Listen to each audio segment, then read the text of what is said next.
Reverse trading या फिर revenge बेट या फिर रिवेंज बेटिंग। आज हम इस चीज के ऊपर बात करेंगे। जो वीडियो ये देख रहा है, वीडियो पूरा देख लो। लाइफ चेंजिंग लेसन आपको इस वीडियो में मिलने वाला है। हेलो दोस्तों, व्यास दिस साइड और स्वागत है आप सभी का एक नई वीडियो में। रिवेंज यानी बदला, और बदले में लिया गया हर वो ट्रेड उसे कहते हैं रिवेंज ट्रेडिंग, या फिर बदले में ली गई वो हर एक बेट उसे कहा जाता है रिवेंज बेट। और इस रिवेंज ट्रेडिंग के वजह से हमेशा मार्केट को एक्स्ट्रा एज मिलता है आपके खिलाफ यानी मेरे खिलाफ, यानी हम में से बहुत सारे लोगों के खिलाफ। स्टॉक मार्केट हो कि ट्रेडिंग हो, फुटबॉल ट्रेडिंग हो, फुटबॉल बेटिंग क्यों ना हो, टेनिस ट्रेडिंग क्यों ना हो, कलर ट्रेडिंग क्यों ना हो, या फिर जो आप खेलते हो उसमें होती है रिवेंज ट्रेडिंग। जो एक जुआरी होता है,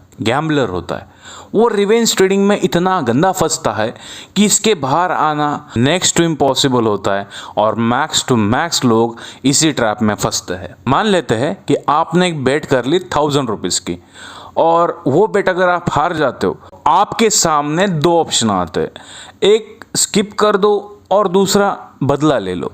और 90% बंदे इस बदले की भावना में आ जाते हैं कि भाई हमने दिया है तो मुझे वापस लाना पड़ेगा, मेरे घर का पैसा है, मेरे काम का पैसा है, मेरे इधर का पैसा है, मेरे उधर का पैसा है। ये सोच के आप बदले के लिए दूसरी बेट करते हो, और ये दूसरी बेट आपकी उस हार से बड़ी होती है, क्योंकि आपको जो गया है वो भी वापस लाना है और प्रॉफिट भी बनाना है। यहाँ पे आपकी कैलकुलेशन के ऊपर ध्यान कुछ नहीं होता, आपको बस रिवेंज लेके आपका पैसा वापस लाना होता है, और मैक्स टू मैक्स टाइम इस ट्रैप में आप अपना अकाउंट ज़ीरो करते हो। स्टॉक मार्केट, कलर ट्रेडिंग और जो भी गैम्बलिंग है उसमें ये चीज़ हर दफ़ा देखी जाती है। जैसे कि दिन में 3 मैचेस आ रहे हैं, आपने पहला मैच किया, आप हार गए, आपने दूसरा मैच भी प्ले किया, उसमें आपने डबल लगाया, आप हार गए, और तीसरे मैच में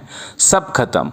इनफैक्ट वो दिन आपका था ही नहीं। जहां आपको स्किप करना था वहां आप बदले की भावना में और पैसा हारते हो। 2 मैच में ही पैसा खत्म हो जाता है, और तीसरा मैच पता होने के बावजूद अच्छा हो जाता है, और आपके पास ऐसे ना होने की वजह से आप अफसोस और ज़्यादा मनाते हो। और पता है ये बदले की भावना सबसे ज़्यादा कब जाग उठती है पता है?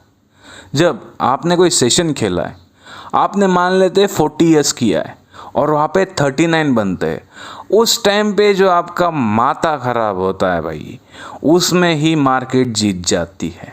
और हमेशा एक चीज़ याद रखना, जब मार्केट बहुत ज़्यादा एक्टिव होती है ना, उस टाइम पे ऐसे ही सेशन फंसाते हैं जिसमें 1 रन या 1 बॉल से आपका प्रॉफिट एंड लॉस डिसाइड होता है, और उस वक्त आप बहुत गंदा फंसते हो, क्योंकि उस टाइम पे जो एग्रेशन होता है, जो आपका गुस्सा होता है, वो अलग लेवल का होता है। इस वजह से उस टाइम पे आप ज़्यादा फंसते हो। मान लेते कि ऐसी कंडीशन है जहाँ पे टीम के 9 विकेट चले गए, और आपने सेशन खेला है नॉट का, और सामने वाले प्लेयर्स उतना रन बना देते, उस टाइम पे आप इस उम्मीद से फिर से बैट करते हो कि यार 1 विकेट तो आ ही जाएगी, बट वो होता नहीं है। इसलिए मेरे भाई, जो आपकी बदले की भावना है, जो आप रिवेंज बेट करते हो, इसको तुरंत आपको स्टॉप करना पड़ेगा। आप अगर कोई बेट हारते हो तो सेम अमाउंट से नेक्स्ट बेट को ट्राई करना, बजट के खिलाफ मत जाना, और उसी दिन रिवेंज लेने के पीछे मत जाना।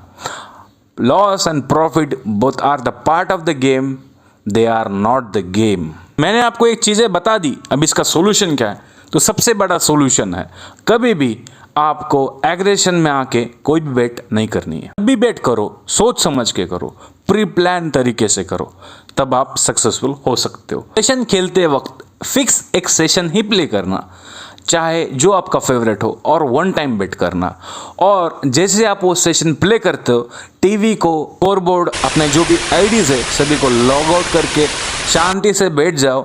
होगा तो होगा, नहीं होगा तो भाई दोनों मंजूर है, बट सेशन में कभी भी ये मिस्टेक नहीं करनी है आपको। आगे बढ़ने से पहले मैं आप सभी को बताना चाहता हूँ कि मेरा एक टेलीग्राम चैनल है, उसका लिंक आपको डिस्क्रिप्शन में मिलेगा। मैं वहाँ पे बहुत सारी टिप्स देता हूँ और ऐसी इन्फॉर्मेशन शेयर करता हूँ। सबसे इंपॉर्टेंट चीज़ जो आपको याद रखनी हमेशा, रिवेंज बेट का सबसे बड़ा कारण होता है अपनी हार को मंजूर ना करना। अगर आप हारे हो उसको मंजूर करो, बोलो कि यार मैं आज हारा हूँ, आज मेरा दिन नहीं है, आज मैं इसके आगे बढ़ नहीं सकता। जिस दिन आपके अंदर ये एटीट्यूड आ जाता है मेरे भाई, आप उस दिन सफल हो जाते हो। एक दिन में नहीं होगा, 10 दिन में नहीं होगा, टाइम लगेगा, 2-3 मंथ। ऑब्जर्व करो खुद को कि आपका एग्रेशन कब बढ़ता है और उस एग्रेसिव पॉइंट को आपको छोड़ना पड़ेगा। जैसे कि मेरा एग्रेसिव पॉइंट है लंबी, और मैं लंबी बहुत ज़्यादा खेल के लॉस में चला गया था, इसलिए आज अभी मैं लंबी खेलता भी नहीं हूँ। मुझे बहुत सारे लोग पूछते हैं क्या लगता है, रेयरेस्ट ऑफ रेयरेस्ट टाइम में लंबी देता हूँ और सभी को बताता हूँ कि यार ये मेरा नेगेटिव पॉइंट है और इसमें मेरी कोई भी एक्सपर्टीज़ नहीं है। तो आपको ऑब्जर्व करके आगे बढ़ना पड़ेगा। तो वीडियो का कंक्लूजन इतना ही है, अपने ऑब्जर्व करो किस पॉइंट पे आपको ज़्यादा ट्रिगर होता है। दूसरी बात, अपने हार को मंजूर करो कि भाई मुझे यह हार मंजूर है, आज मेरा दिन नहीं है। आपको नेक्स्ट डे सेम अच्छी उम्मीद के साथ आना है और उस गेम को या फिर उस मैच को स्किप करना है और अपनी पुरानी यादों को वाइप आउट करके आगे बढ़ना है। ऐसे मैंने बहुत सारे टॉपिक्स के ऊपर वीडियो बनाई है, आप प्लेलिस्ट जाके चेक कर सकते हो, प्लेलिस्ट का लिंक डिस्क्रिप्शन में। धन्यवाद। होपफुली आप लाइक एंड सब्सक्राइब कर लोगे।